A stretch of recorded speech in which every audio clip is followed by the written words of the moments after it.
The hum of city life outside my window usually lulled me to sleep, but lately, rest had become a foreign concept. It all started innocuously enough. A midnight jolt from my phone alarm ringing at precisely 3:07 a.m. I rubbed my eyes, bewildered, dismissing it as a technical glitch. The next day, I double-checked my settings. No alarms were set, especially not for the witching hour.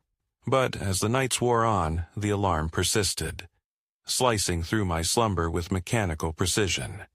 I was a man of logic, a software engineer by trade, and unexplained phenomena weren't just improbable, they were unacceptable. My friends laughed it off during our coffee breaks, suggesting I was overworked. Perhaps I was. My apartment, once a sanctuary filled with modern art and the scent of fresh coffee, began to feel like a stranger's space. By the second week, the alarm was no longer the sole intruder. Faint whispers accompanied the shrill beeping, seeping into the edges of my consciousness.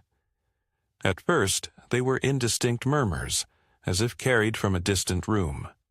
But soon, they grew clearer, more insistent. Listen, obey. The words coiled around me, cold and slippery. I found myself dreading the approach of night, my heart thrumming with a mix of fear and morbid curiosity. Shadows in my apartment seemed to stretch farther than before, and mirrors reflected fleeting shapes that vanished when confronted. I tried to drown it out, sleeping pills, white noise, anything, but nothing silenced the whispers. Desperation drove me to consult specialists, sleep therapists, paranormal investigators, even a tech-savvy friend who scoured my phone for malicious software. All found nothing. Exhaustion etched itself under my eyes, and a tremor settled in my hands. One night, clutching a mug of herbal tea, I resolved to face whatever awaited me at 3:07. When the alarm blared, I stayed still, ears straining. The whispers surged, a cacophony of voices overlapping. Heed our call, time is slipping. The room's temperature plunged, my breath misting in the dim light. A silhouette flickered at the corner of my vision. A gaunt figure, limbs distorted as if viewed through warped glass. Panic clenched my throat, but an inexplicable force kept me rooted to the spot. Then came the commands. Specific, intrusive thoughts that were not my own. Go to the old bridge. Bring the photograph. Memories flooded back. A childhood picture of my sister and me at our family cabin, a place tainted by tragedy when she drowned the following summer. I hadn't thought of that photo in years, let alone knew where it was. Yet, compelled by an unseen tether, I rummaged through boxes until I found it, edges yellowed and creased. The whispers subsided as dawn broke, leaving me drained but momentarily relieved. Perhaps compliance was the key.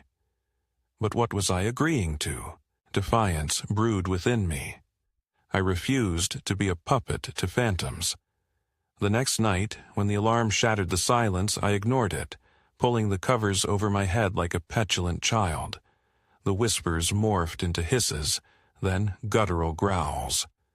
Sleep, when it came, was a turbulent sea of nightmares. I awoke to searing pain on my arms. Throwing back the sheets, I stared in horror at deep, crimson cuts etching into my flesh, forming letters S-I-S, sister. Blood trickled down, staining the bed. The wounds were real, the pain visceral. How could this be happening? I scrambled to the bathroom, wrapping my arms in towels, the metallic scent of blood suffocating. Terror gnawed at me, but so did a profound sadness. Guilt pressed heavy on my chest. I had spent years burying memories of my sister, blaming myself for not being there the day she wandered off. The phenomenon wasn't just haunting, it was personal. The forces at play knew me intimately. That night I braced myself, sitting upright as 3:07 approached. The alarm's piercing sound was immediate, but this time I spoke aloud. "What do you want from me?" Silence followed, thick and expectant. Then a single whisper threaded through the darkness, familiar and childlike. "Find me." A realization dawned, icy and unwelcome. Perhaps my sister's restless spirit sought closure. The commands, the photo, the hour, all pieces of a twisted puzzle. At first light, I drove to the old family cabin, the road winding like a serpent through the mist-laden woods. The structure stood dilapidated, walls cloaked in ivy. Inside, memories swirled, laughter, games of hide-and-seek, ghost stories by the fireplace. In the basement, amidst moldy boxes, I uncovered a hidden diary, her diary. Pages filled with sketches and musings, but one entry caught my eye. "He watches me from the trees. I think he wants to be my friend." Chills rippled down my spine. Abruptly, the cellar door slammed shut. Darkness swallowed me. The whispers erupted, agitated and spiraling. Too late, he's here. A presence loomed, sinister and ancient. This wasn't my sister, it was something else, something that had been waiting. The cuts on my arms burned anew, the letters rearranging to spell, "is his possession." I was never meant to help her, I was being lured. Panic surged, and I fumbled through my pocket, striking a match. In the flickering glow, a grotesque face materialized inches from mine, eyes void of light. A scream tore from my throat as everything went black. I awoke in a hospital bed, gauze wrapped tightly around my arms. A nurse hovered nearby, relief washing over her face as I stirred. "You're lucky to be alive," she said softly. "Hikers found you near the old bridge, unconscious." Confusion muddled my thoughts. The bridge? The last thing I remembered was the cellar, or was that a dream? Authorities concluded I'd fallen, but the wounds told a different story. As night fell, apprehension coiled within me. The clock ticked closer to 3:07. But when the hour arrived, there was only silence. Relief was bittersweet. Perhaps the ordeal was over, the chains broken. Months passed, life resumed a semblance of normalcy, though the scars remained, both seen and unseen. One evening, as I settled into bed, my phone vibrated softly. A calendar reminder illuminated the screen. Family reunion tomorrow.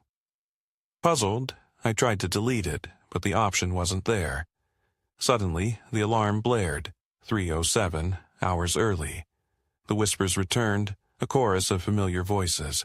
"We found you, now find them." My blood ran cold. This wasn't over. The cycle had shifted, and the true horror was only beginning.